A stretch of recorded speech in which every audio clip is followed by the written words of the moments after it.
What's up, everybody? Welcome to another episode of Facts on the Ground. I'm Jesse Zerwell here with my co host, Misty Winston. And our guest today is independent journalist Alex Rubinstein.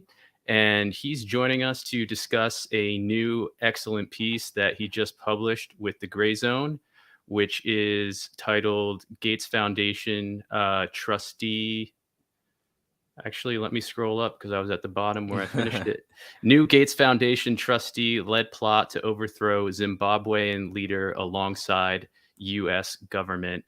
And Alex writes at Substack at realalexruby.substack.com. He's also the co-host of the Pro Democracy Pod on Rockfin. And Alex, thank you so much again for joining us. It's always a pleasure to be on the show. Indeed. So let's get into this piece you recently published at the Gray Zone. And how did you come across this this reshuffling of this clusterfuck of corruption, the Gates Foundation board, and how did you get into this Zimbabwean character?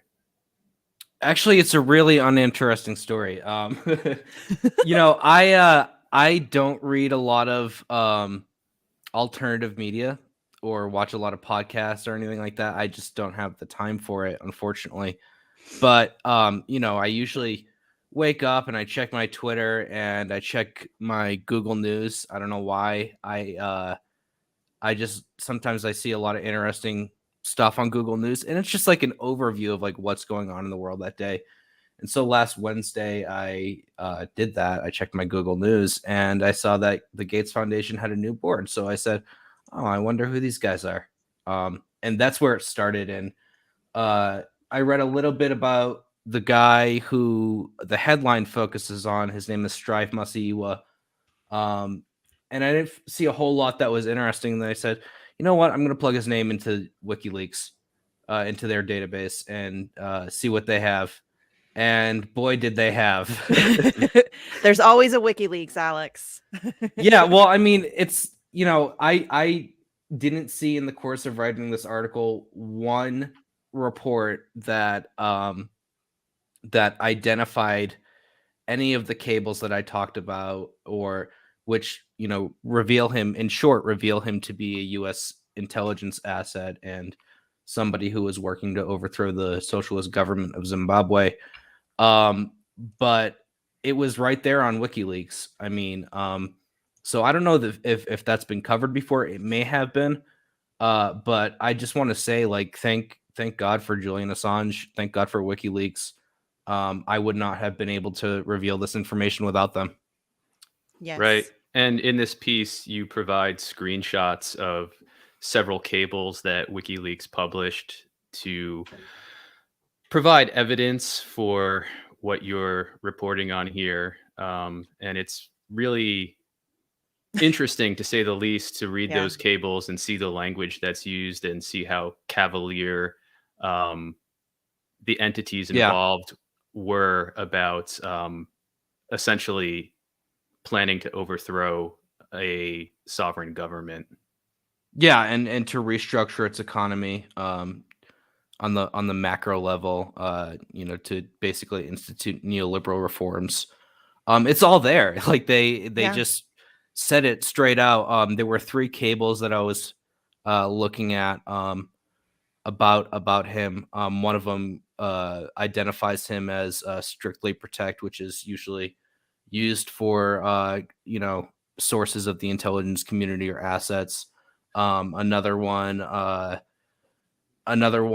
which identifies, actually, I'm sorry, there were four cables. Another one identifies him as an unofficial advisor to the MDC, which is the main opposition group in the country. It was started as an offshoot of an organization of trade unions called ZTCU, which is a partner of the National Endowment for Democracy.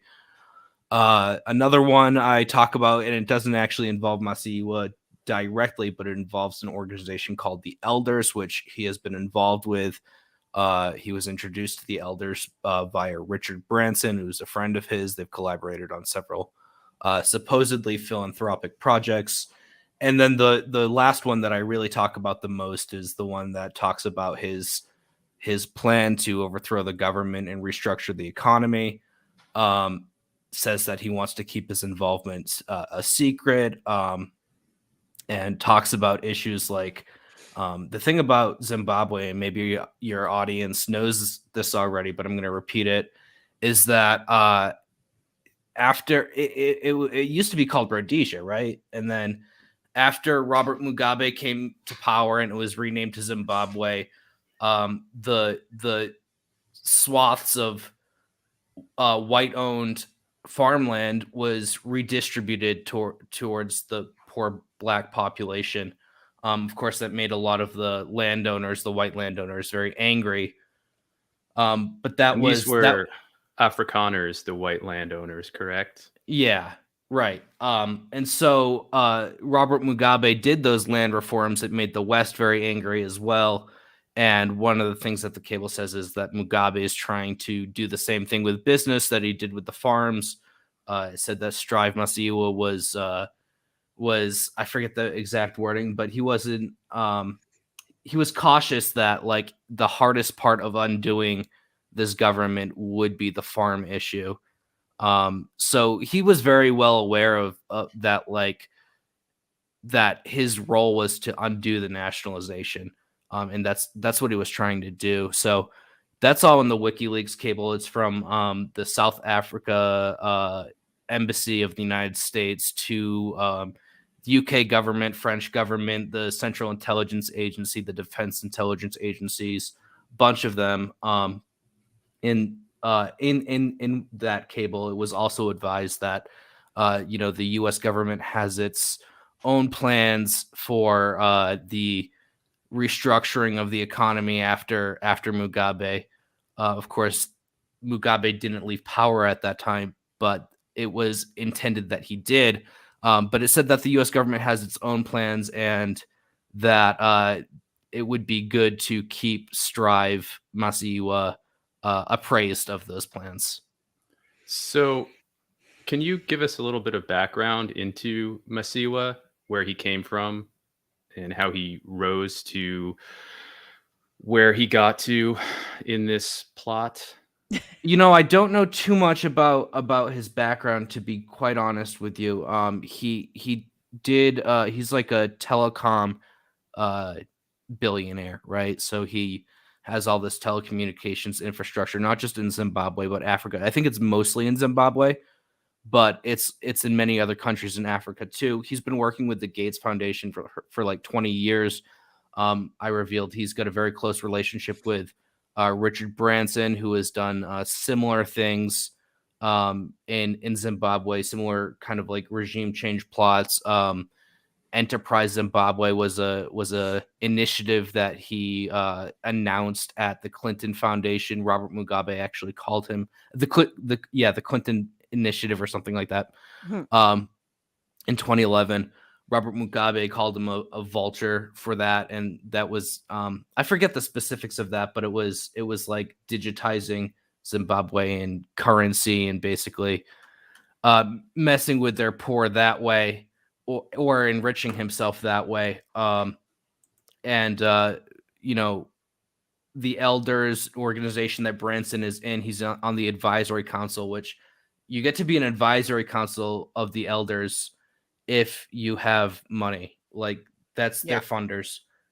I tried to figure out who their funders are. I'm like, who the heck is funding this? And it's like, oh, it's the advisory council. That's generally the case. So that's a pretty sweet deal, right? Yeah. Like, I mean, it's generally the case, but they don't come right out and say it, you know? So the Elders wanted to use like dialogue to convince Mugabe to step down. And at the same time, that dialogue was one prong of a multi-pronged effort to overthrow his government. That was like kind of the softer way of doing things. At the same time, MDC was holding these protests. Again, Strive was an advisor of the MDC, US-backed group.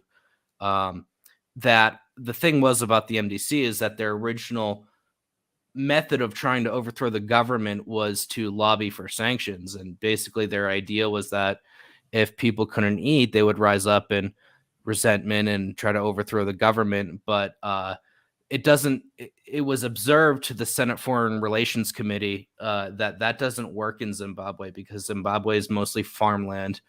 And so while it might work in Eastern Europe, where if people can't buy bread, they're going to get really pissed off and try to overthrow the government. In Zimbabwe, there's other means of living besides just bread. So MDC has kind of changed his tune. Strive himself has actually changed his tune as well on the sanctions issue.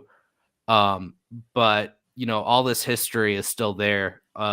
I don't know if it's really even known by Zimbabweans. I know that people that are aligned with the ruling party, I probably at this point identify Strive as like a regime change actor. Certainly Morgan, I'm not going to try to pronounce his last name, but it begins with a T. Morgan, the guy who Svangarai. who led the ZTCU, the trade union organization that was a NED partner, and then left to lead the MDC. And the MDC's fractured now. That's not in my article because it's not really like the point, but there's like multiple MDC parties. Mm-hmm. So I would think that I don't really know any Zimbabwe experts, unfortunately. I tried to find one for my article just to be like, hey, what the heck is going on here? I couldn't, but it seems like, even though the information now it's an article form, fortunately, so people can find out about Strive Masiyiwa. Yeah, now they don't have to search through WikiLeaks. Right. Yeah. No, it's good. But it's also, I think it's important that we point out that this whole shuffling of the Gates Foundation board is a very intentional move. I mean, you mentioned this in the piece. He's been through some PR nightmares. Being affiliated to Jeffrey Epstein is not a good look. No. And that's not the only thing that he's been going through. I mean, he's obviously somebody that people hold a lot of suspicions about. Despite the fact that the media, some people just give him all the credit in the world. Well, like you said, I just stopped right here at this piece, or at this part, because throughout 2020, legacy media described the former Microsoft CEO and Harvard dropout in near messianic terms, characterizing him as, quote, a champion of science-backed solutions, end quote, and, quote, the most interesting man in the world, end quote. He's going to sell us Dos Equis. Yeah. Bill Gates, he's not the most interesting. He's creepy. He creeps me the fuck out. But he's not the most interesting man in the world. But yeah, I mean, there's a definite concentrated effort to try to make him, again, this is somebody who's not a doctor, scientist, and for whatever reason, he has a huge say in global public health. And that's weird to me. So yeah, there's just, this whole shifting of the Gates Foundation and the new board, it seems like this is just like a PR stunt. And, like, as you mentioned, it's kind of a seemingly diverse group of people who all back the same neoliberal crap. So there were 3 people leading the Gates Foundation for most of its time. It was Bill, Melinda, and Warren Buffett. Melinda Gates and Bill Gates, they announced their divorce. 1 month later, Warren Buffett steps down.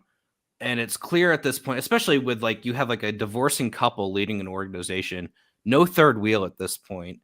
Like, all the people that are backing it or working there or involved with it, they're going to be like, okay, we need to do something here. It can't be run by a divorcing couple. Yeah. So they did announce that they would do a board of trustees some time ago.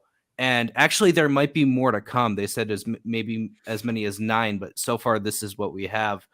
And in their press release announcing this, they use the word diverse 4 times to describe their new board of trustees. You have a woman from Egypt, you have a white American dude, and you have Strive, who is African.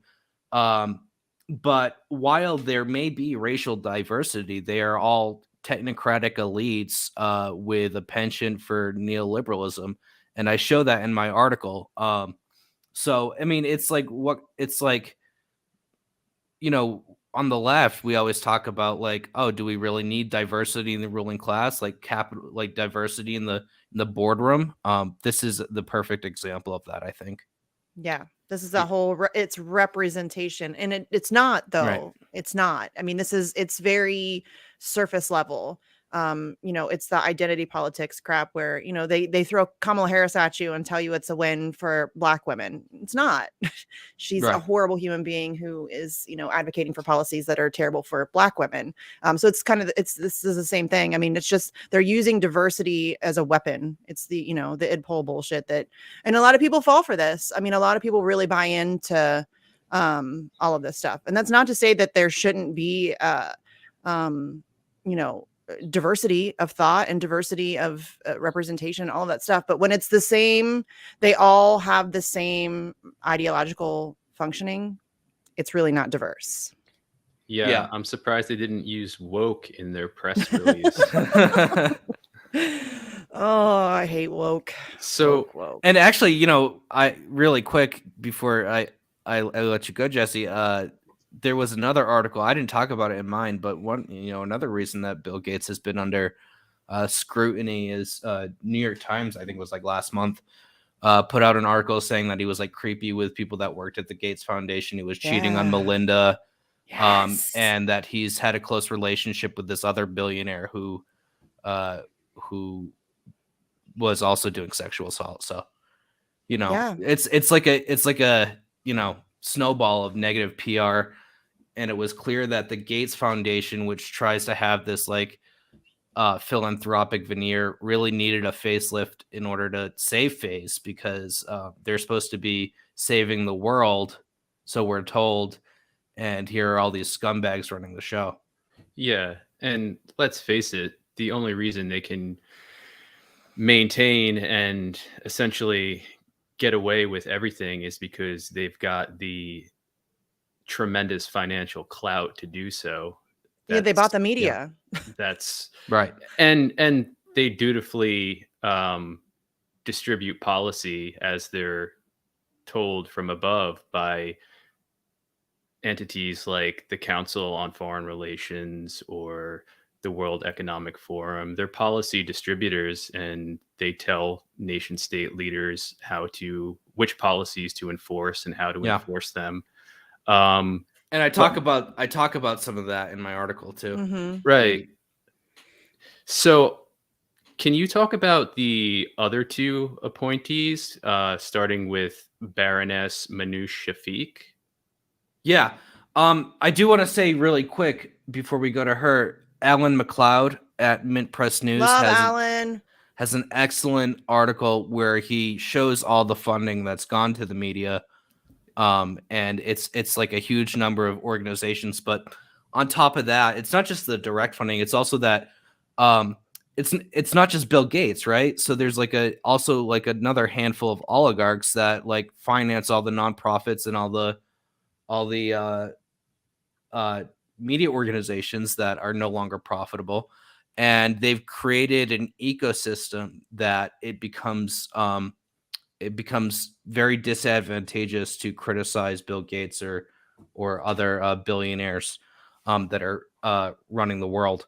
So I just wanted to, add that, because I do link to his piece in my article, and it's very important, but it's also the ecosystem at large. Yeah. So we had on as a guest a few weeks ago, Ian Davis, who's a UK-based independent journalist, and he created this graphic that's a really good model of how what he calls the global public-private partnership works. And so I'd like to see that. It's good. Ian's great. At the top, you have the central banks. You have the central bank of all central banks, which is the bank for international settlements. Then you have the Bank of England. You've got the Fed. And then you have underneath that, the bodies that come up with policy, like the Council on Foreign Relations, the Club of Rome. And then you have beneath that, the policy distributors like the Gates Foundation. And then that goes down to the nation states, which enforce those policies. And then underneath that, you have the media, which propagandizes the policies to the public, which is all the way at the bottom, which would be us. And it seems like that. Well, it's not a matter of seeming; it's the truth at this point that the Gates Foundation has infiltrated just about every corporate media body so that they will propagandize the policy that's not just in favor of the Gates Foundation, but the entities above the Gates Foundation.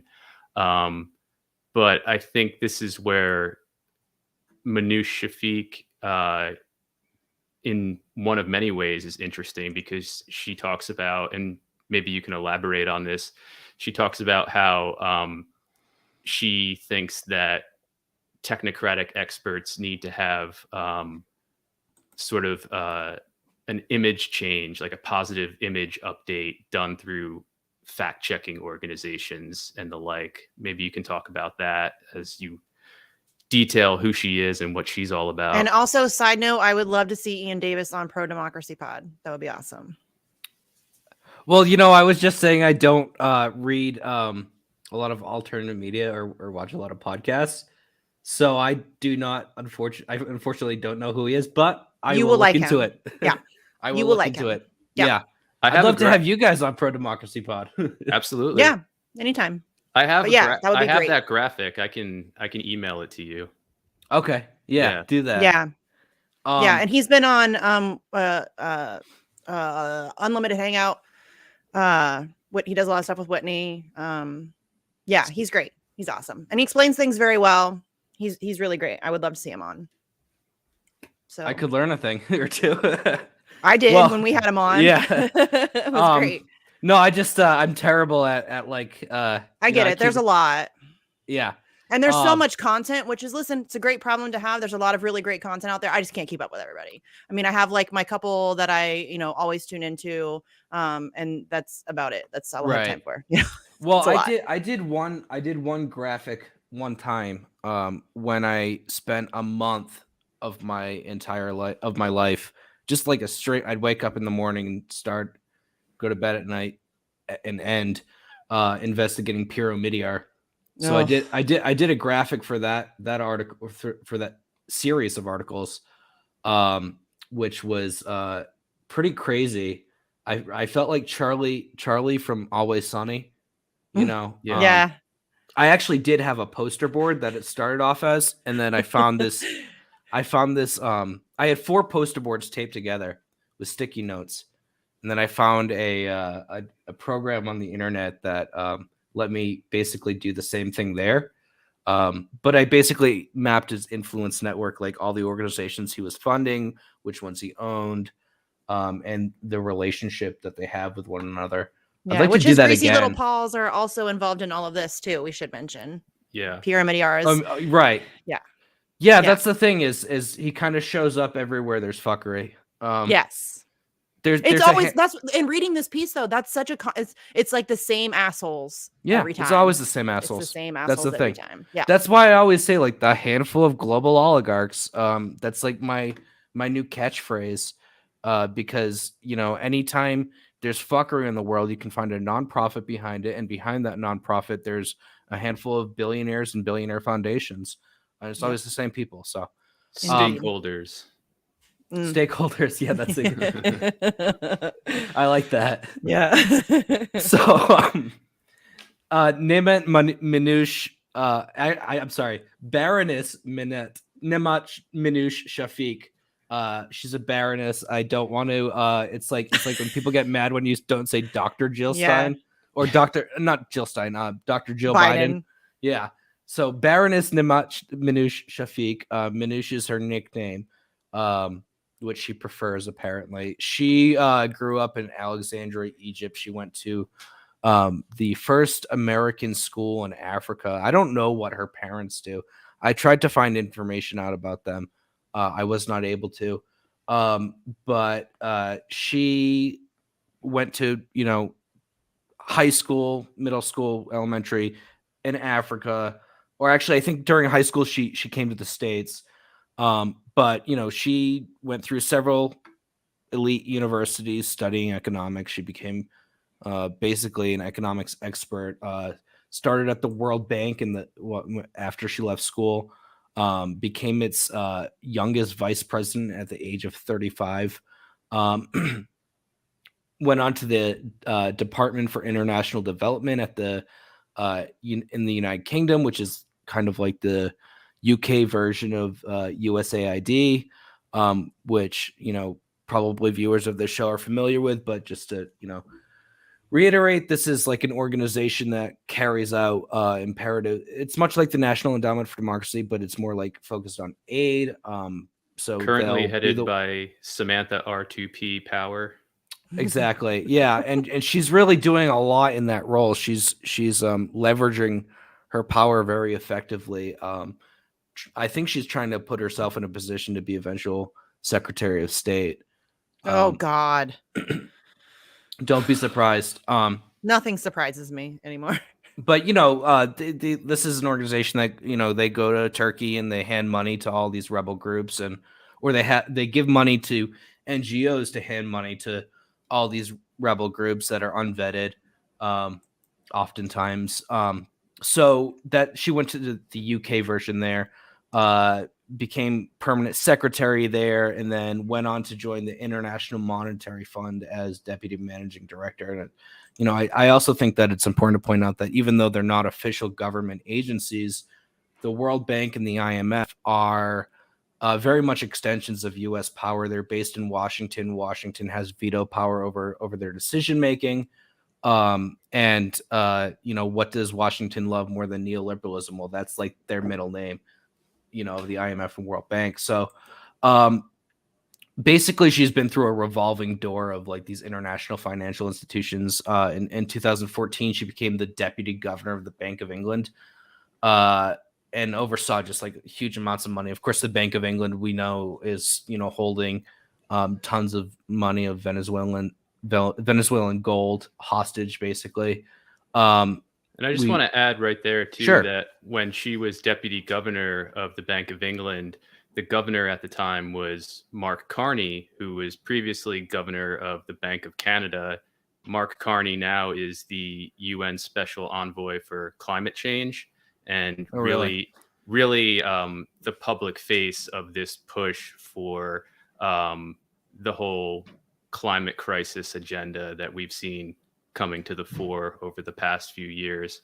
I mean, it's something that's been around for decades, but it's really being pushed as a crisis and the new perpetual emergency now. So, yeah, I looked up before we got on. Yeah, I looked up before we got on when Mark Carney's tenure was, and he served as governor from 2013 to 2020. So they work together. Oh yeah. It really is a revolving door, y'all. It really is. They just keep bouncing around. So she went on to teach economics at the London School of Economics, which is like kind of the main progenitor of neoliberal thought in the UK. But I think what's really interesting about her, before we get into the COVID stuff, is that she is very much a technocrat. The Guardian profiled her in 2021, said she's making no apology for her technocratic outlook. But she's also not like afraid to admit that it's like totally that like, for her, this business of neoliberalization is not just like professional, it's like personal too. And I have a video in my article where she says, quote, she's asked basically like what guides her approach to development. And she says, the particular angle that I have on development comes from the fact that my family was nationalized. It's very strange wording, in my view. She doesn't say my family's business. She said my family was nationalized. It's like, so what, your dad became like the electrical grid? Like what happened? Yeah, that is very interesting wording. That experience of nationalization and struggling with the role of the state, trying to take resources to redistribute them, but at the same time not being very successful at it, was a part of my childhood. So I assume there she's referring to Sadat. Yeah, I don't know. I didn't. It's just weird that I tried to find her my parents. family was national. That's very strange. But she's pretty young. Yeah. So But what she's saying there is that her family Well, she's lived 60 now. lived She's through 60. She doesn't look it. Yeah. lived through a Well, period. not in that video. No, I know, but yeah, I looked up pictures and she doesn't look. I assume she's saying that she and her family lived through a period of nationalization in Yes. Egypt. Yes. Correct. Yeah. That's right. I'm not super familiar with the history of Egypt, so maybe you could tell us about like what was actually happening there. I don't think her family itself was actually nationalist. Yeah. Who knows? Who knows Yeah. with these people? These communists. Oh goodness. They'll take your children. Yeah. But what I thought was what really jumped, I mean, all of what you just described struck me, but her statement that technocrats need a makeover and that fact-checking organizations can be part of that makeover process really struck me, especially because now fact-checking, quote unquote, is running rampant on social media. Ugh. And of course, we know that it's not really fact-checking. It's a new form, or maybe a not so new form, of propaganda and telling you how to think and what to think. And assuring you that what you've been told to think is accurate and correct and right and the good thing to think. Right. It's a way of controlling the narrative. Can you just, like, the image of a baroness giving a speech to the Bank of England, telling them that there needs to be more fact checkers because the poors are getting bad ideas. Yeah. Well, it seems totally appropriate. Yeah, that's exactly what I mean. That's exactly, and that's not an isolated incident. This is happening all the time. I mean, there's constant, and what's really frustrating is that some of the poors are now jumping in and saying that, we need more fact checking, we need more censorship, we need more. Oh, yo, that's not it. That is not it, you guys. Messy times.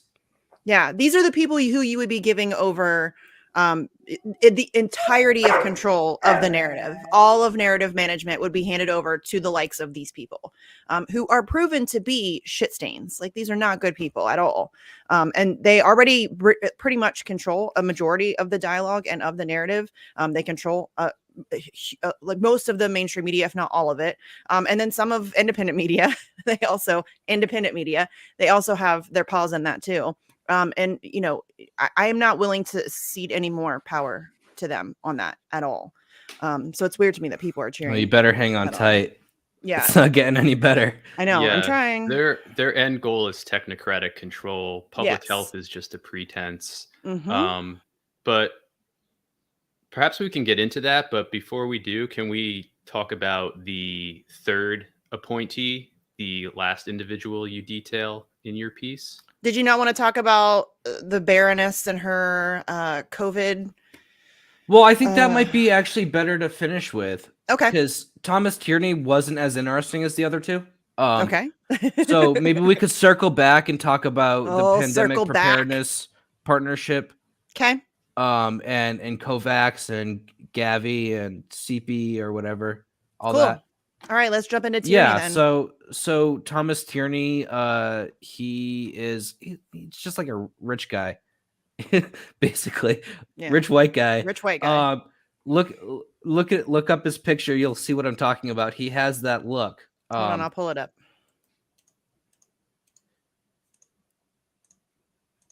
There he is. Rich white guy. Yeah, rich white guy. Good choice with that picture. It wasn't mine. Credit goes to Max on that one. Nice, Max. Excellent choice. I'll put in, like, you know, screen grabs and stuff like that, but the actual professional photographs are handled by editors. So Thomas Tierney, he started off in the 80s as a partner at Bain and Company. Bain and Company is one of the big three management consulting firms. He climbed the ladder there. He was a partner, then became San Francisco office head, president, CEO, and eventually worldwide managing director. In that role, he was able to oversee a lot of growth for them. And it's got to be understood that Bain & Company really blew up in the 80s. They were huge. They were called the KGB of consulting because they were so secretive about their methods. Basically, what Bain & Company does is they find like insecure CEOs and they like take over for them. And then the CEOs make some money, get a bunch of credit. Bain & Company makes a fuck ton of money. So they basically run other businesses for them. They're very hands-on compared to other managing consulting firms. This is where Mitt Romney made his fortune at Bain.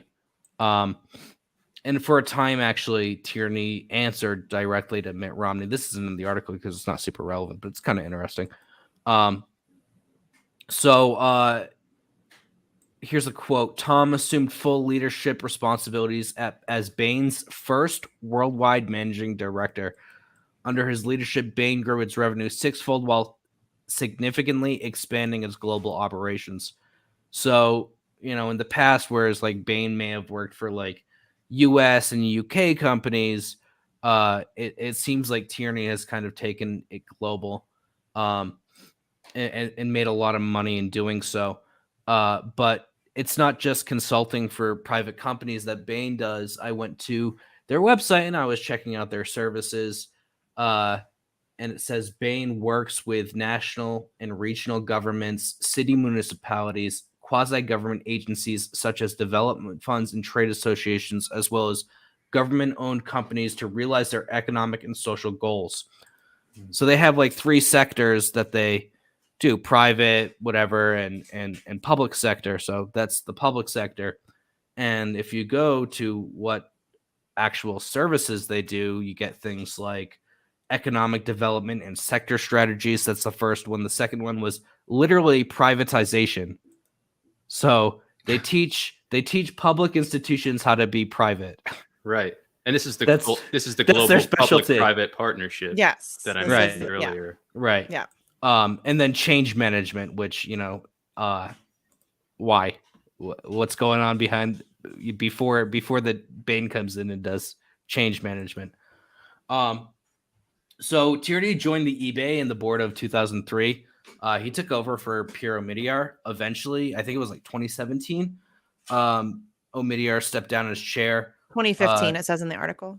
2015, Tierney took over as chairman, and he left Bain in actually all the way back in 2000, going on to found the Gates-funded Bridgespan Group. So this is a nonprofit that does management consultancy for other nonprofits. It's so Jesus. bizarre. It's they like invent jobs for themselves so they can make an ass ton of money. Oh yeah. We're a nonprofit that's going to consult other nonprofits, and Can I step away for half a second? I'm sorry. Yeah, of course. Sure. Yeah, of course. Yeah. Well, something tells me that although they call themselves nonprofit, that nonprofit doesn't actually apply. Nonprofit. I can't imagine that somebody like Tierney is going to go from the profit sector to the actual nonprofit sector. I mean, the only reason he would is if there was some level of power or something that came along with it, power and influence. I mean, I could see that, but yeah, none of these people are legit. Sorry for that. No, you're fine. So, Bridgespan Group, this is an organization, like I said, an NGO that advises other NGOs, clients like the CDC Foundation, Ford Foundation, the Omidyar Network, the Rockefeller Foundation, the United Nations Foundation, the Anti-Defamation League funded by Omidyar, Inter-American Development Bank, and the International Rescue Committee, which is actually an organization that I've been meaning. I've failed in that I have a ton of information about these guys and I haven't put it out. Actually, I did tweet a few months ago that this is one of the organizations that USAID was working with in Syria. They gave them a bunch of money to do development work. it's so unclear what development means most of the time, but there was a report that found that they were using the USAID funds to get kickbacks for staffers. They were and giving money to groups that they hadn't vetted for terrorism. So like a lot of groups. And actually back in the day, I think it was like early 2000s, there was a massive scandal of NGOs where NGO workers were found to be like systematically sexually abusing girls. Yeah, and that's the still a huge problem. Yes. And the International Rescue Committee was involved with that. But so actually IRC, like last April, they settled with the Department of Justice, wound up paying out a bunch of money. And then like a week later, they got another huge grant from USAID that was greater than the money that they had to pay back to the DOJ. So, I mean, they were kept afloat pretty quickly. So those are the kind of organizations that the Bridgespan Group, founded by Thomas Tierney, the new Gates trustee, works with. I mean, he's a very influential guy. I've never heard of a nonprofit management consultancy firm before. I've heard about management consultancy, strategic advisory, that kind of stuff. I've written about some of those organizations before because a lot of them are very CIA like. But I have not heard of a nonprofit version of that. I'd be interested in looking more into what they do. And if anybody watching this wants to do that, I welcome you to.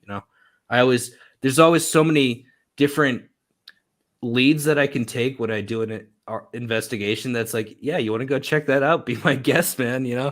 Yeah. Well, that's what we were saying when you stepped away for a moment. That Non-profit. something strikes us as.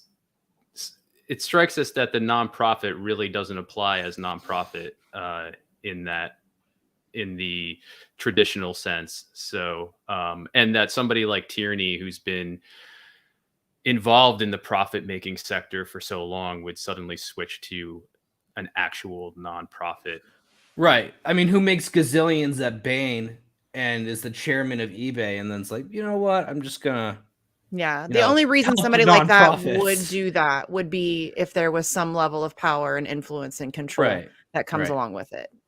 I would obviously. think so. Yeah. No question. So somebody should do that investigation. I don't care who it is. Somebody should do that investigation. But because I'm curious. I suppose if the Gates Foundation is going for a revamp, that he's the perfect fit for that mission, given that he's been involved in with Bain, especially revamping CEOs and whatnot in the past. Right. Yeah, he's certainly qualified. It's curious that they chose a rich white guy. It seems like they were going for a more, multinational, multicultural kind of thing. But I mean, he does have the experience for sure. So let's get back to I'm forgetting the Baroness. Shafiq. Yeah, the Baroness and her involvement. I'm just going to call her the Baroness from now on. Yeah, fair. Her involvement with all of these consortiums that want to inject the world. Yeah. So back in April 2021, Shafiq was appointed to the steering group of the UK government's Pandemic Preparedness Partnership. This is an organization that is backed by Gates in many ways. Because, well, first of all, Melinda Gates was quoted in the press release when they announced the steering group. So why are they just quoting this random private person? They don't really say, but she's quoted. And then she also gave the commencement speech at the first meeting of the PPP. The steering group itself is also happens to be made up of a bunch of people that come from organizations that are backed by Bill Gates. So one is directly from the Gates Foundation, but Another one is from COVAX. Another one is from CEPI, the Coalition for Epidemic Preparedness Innovations. And another is from Gavi. So can I just read the paragraph really quick? Yeah, of course. Okay. Sure. So Shafiq was named to the steering group of the PPP alongside Gates Foundation's Scientific Advisory Committee Sir John Bell, Aurelia Nguyen, a representative of COVAX with the Gates-backed Gavi. So COVAX, the way that COVAX works is it's also like made up of other groups, and we can get into that in a minute.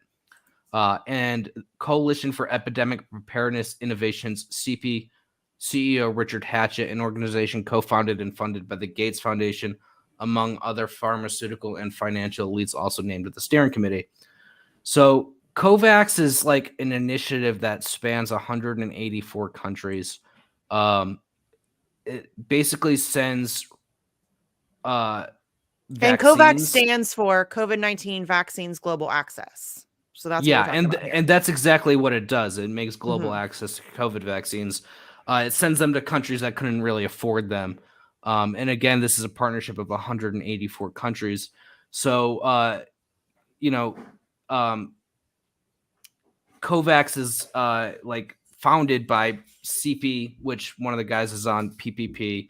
It's also founded by the World Health Organization, which is highly funded by Bill Gates. It's funded by Gavi, which is, we'll get into that in a second. And it's funded by UNICEF, who actually goes to the third world countries and administers the vaccines. Well, guess who funds UNICEF? Bill Gates. Yeah. UNICEF is currently quite active in Syria now, trying to push COVID-19 injections on the Syrian population, actually going door to door. And if you go to the UNICEF site, they say that they're trying to drive demand for the so-called vaccines. So essentially, is that what they say on UNICEF? Yeah, because I talk about that in my article, and I think that's the most sinister thing. Yes, that's strange wording. Drive demand. Well, they sound like drug dealers. Yes. Yeah. I'll give you a little bit for cheap. That's business speak. They give you a little bit for cheap, get you hooked, and then it's they have a market. They have a new customer. Gavi, and this is perfect because that's where we are in the article. And I wish I had seen that, Jesse. I would have put that in my article because I have two organizations that are using that kind of language about driving demand. I would have liked to see it from UNICEF. I can send you a link to that. The last time I looked, they were saying that and touting their campaign in about mid-December. So not that long ago. And I'm sure they're still at it. But I'll at least tweet it out, because I'll find the link and send it. I think it's something we covered in it may have been in our show we do on every Friday, our news show, or it may have been in an interview we did with Vanessa Beeley. But in either case, it wasn't that long ago that I came upon that. And that's what they're doing. And it's obviously not just in Syria where they're doing it. Yeah. So Gavi, which is the global, hold on a second. It's Global Alliance for Vaccines and Immunization. So on their about page, under their history section, can I just read these couple paragraphs? Because at the heart of the challenge was an acute market failure. Powerful new vaccines were becoming available, but lower income countries simply could not afford most vaccines.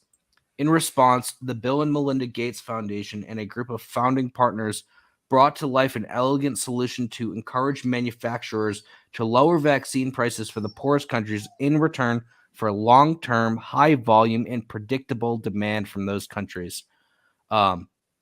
In 2000, that breakthrough idea became Gavi. Today, so basically, they're saying that we were started as an idea by Bill Gates, right? To basically work like drug dealers and offered the stuff up cheap at first, and then But elegant drug an dealers. elegant solution. Yes, I love that. I love that. Yeah, right. Yeah. So silly. These people are so silly. God. So they psychopaths. I know. They want to lay the foundations for future markets, right? And that's Mhm. what so much of this is really. And that's what COVID is being used to do. So the PPP, back to the PPP, which is like the steering group is all these other organizations or representatives from all these other Gates-backed organizations. Their job is basically to advise the G7. In their report under the section called recommendations, they said that governments and international organizations should, quote, also consider expanding mass adult vaccination campaigns for common diseases, both to respond to very real and pressing public health needs and to create regular demand for expanded capacity. So the idea, and this is a term that they use in the report, is that like when there's not an epidemic or a pandemic, we need to keep warm is the term they use, the manufacturing facilities. Of course, Bill Gates has stock in these manufacturers, so Right. he's got an interest in the manufacturing. He's got huge investments in the nonprofits that push the manufacturing on governments, and he's got a finger in the pie of the narrative manufacturing through his investments to media. So it's really a sophisticated operation that that is self-sufficient, really, Yeah. and generating profit, and it's turning like people, especially the global South, into a new profit generating center. Mhm. And to me, that's the most insidious part of all of this. I mean, there's a lot of other things that are really nasty, but Bill Gates, in an interview with a reporter at the World Economic Forum in Davos, said that investments in vaccines have resulted in 20-1 returns for him. So yeah, there's that very famous or infamous clip of him right. chatting with her on the deck of a chateau with a steaming cup of coffee. I've seen it many times. I'm kind of jealous, man. I want to Yeah. I want to be on a chateau. Yeah. I don't think I've ever even seen a chateau. I don't think so either. Never mind. That's I totally don't know off what topic. is a chateau. I don't. What classifies something as a chateau? Like what? I mean, what does that mean? What is that? I don't know. Never mind. It just has to be. It just has to be in France or Switzerland, I think. Oh, okay. Talk about so elegant. It's like champagne. It just has to be from a certain region. Okay, I got it. All down. One thing I want to add to essentially pushing these drugs on the global South is that we hear a lot of lamenting from people in all of all political stripes that there's so-called vaccine racism involved. An example being that Gates won't share the intellectual property rights with countries in the global South.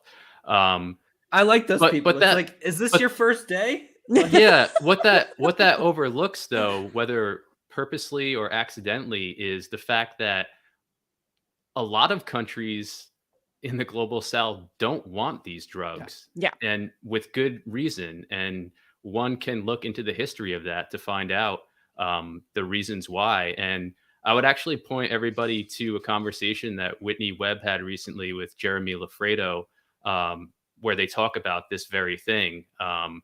The fact that in Africa in particular, and even the AP picked up on this, that these countries don't want these drugs because they've had terrible experience with these drugs being pushed on them in the past. They've been experimented on, not just pushed on them. Right. Gates organizations sterilizing women, for example, in Africa. Yeah. And, the AP got glommed onto this in the context of there hasn't really been a COVID crisis in Africa.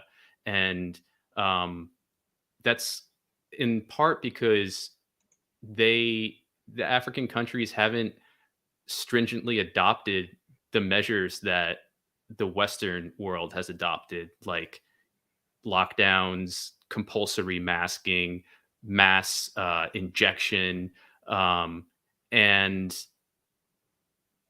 even after these injections were rolled out, the rates of COVID in Africa in particular were still very low.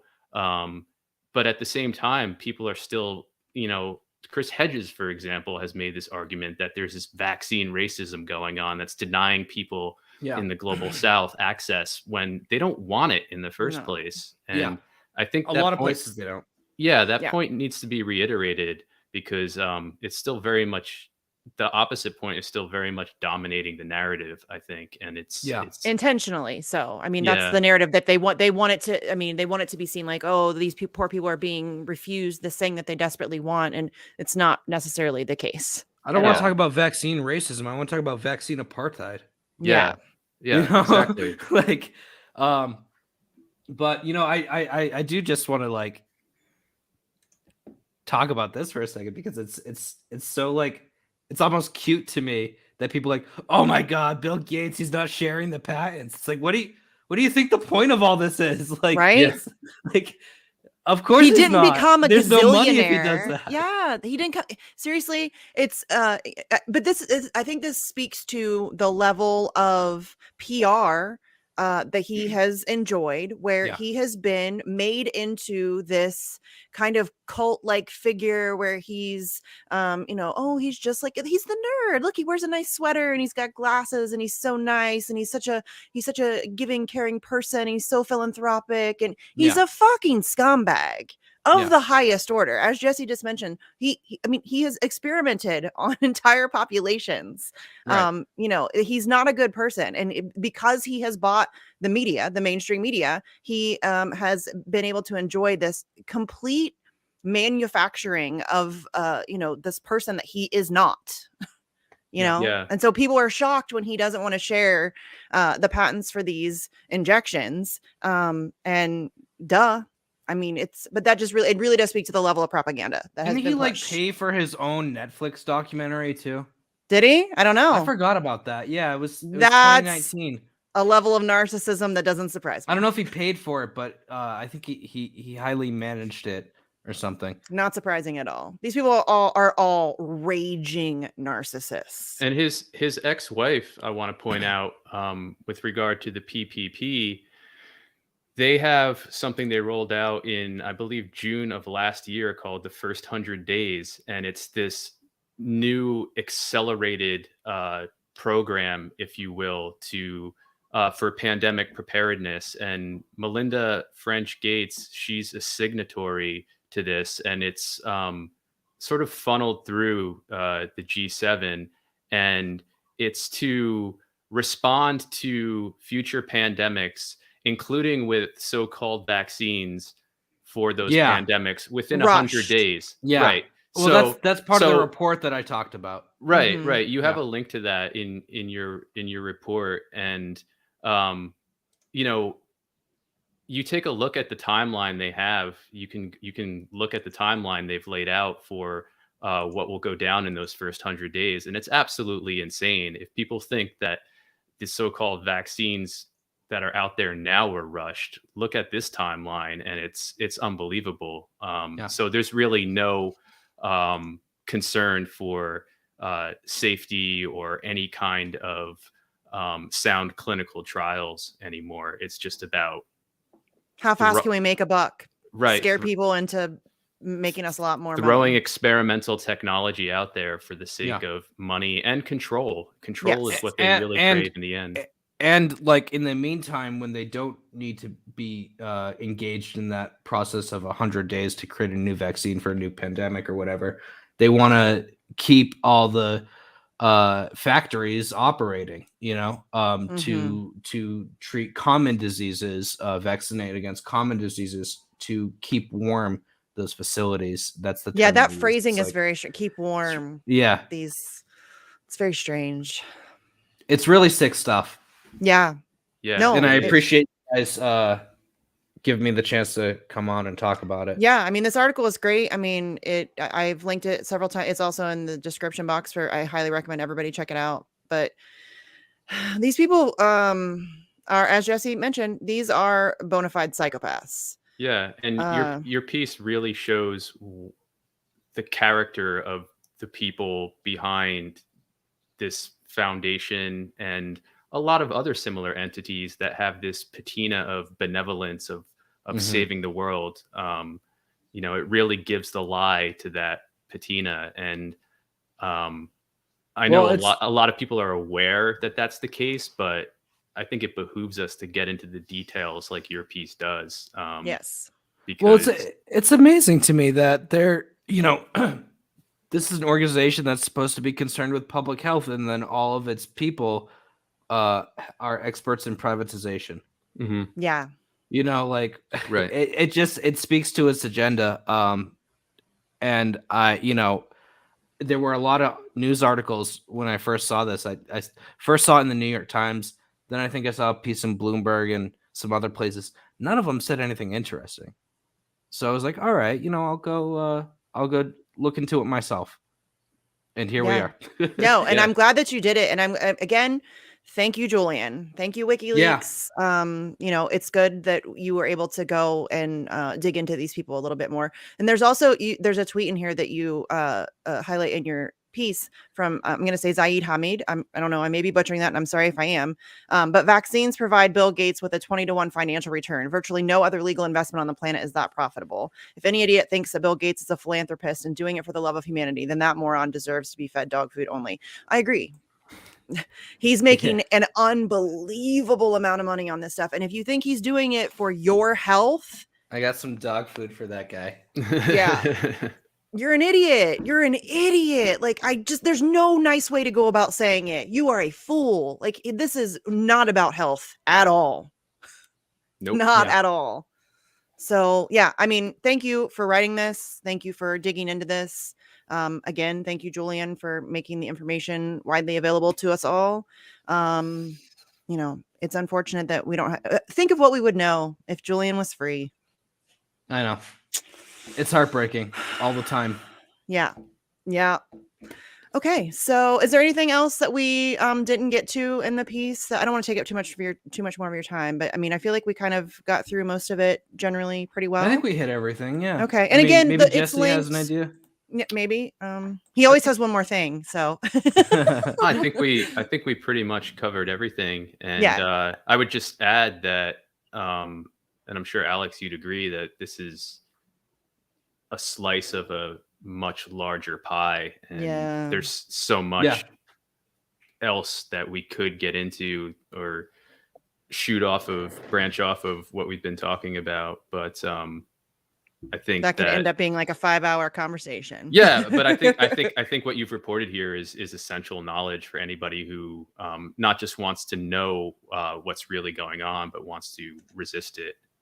Yes. Oh, I hope as many people can see it as possible, because you know, if you read the New York Times, you're like, oh, this like racially diverse new board of trustees, they're gonna help shape the future. Very exciting stuff, you know, like they're not diverse. Right. They're not diverse. So I do hope that people can see it, because, you know, this is the kind of information that they really don't want out there. And you know, it's hard to look, you know, at a CIA asset who tried to overthrow a government, and somebody like Baroness Namat Shafiq could be like, yeah, these people have my backs. Yeah. So but yeah, that's a good point. Like, everybody share the article, read the article for yourself. I mean, we've only just done like the broad strokes here, but there's a lot more information featured in the article you should definitely check out. Again, it's in the description box. I've linked it a couple of different times throughout the conversation in the chats. So read it, share it, all that good stuff. And Alex, thanks for doing what you do. You know, I love good journalists. You're one of my favorites. So I love you guys. Yeah, we appreciate your work. Thank you very much. And thanks to everybody in the chat for hanging out with us today. At 4:00, I'm going to be on KRTD Media with Glory for another episode of Free the Truth. We have some updates and some stuff about Assange and other things going on. So don't miss out on that. And then, Alex, do you have anything else coming up that you want to tell everybody about, or? No, keep an eye on me. Yeah, That's it. Follow I Alex don't know. on Twitter. I'm gonna Twitter. link your Substack. I forgot to do that. It's in the description box, but I'll throw it in the chat as well. Go check out his Substack. Subscribe if you're able to. Like paid subscription. I know it's free, but like paid subscription if you're able to support independent journalism. So I just threw in the chat as well. And yeah, thanks everybody in the chat for hanging out, and we'll see you guys soon. Thanks everybody. Thanks.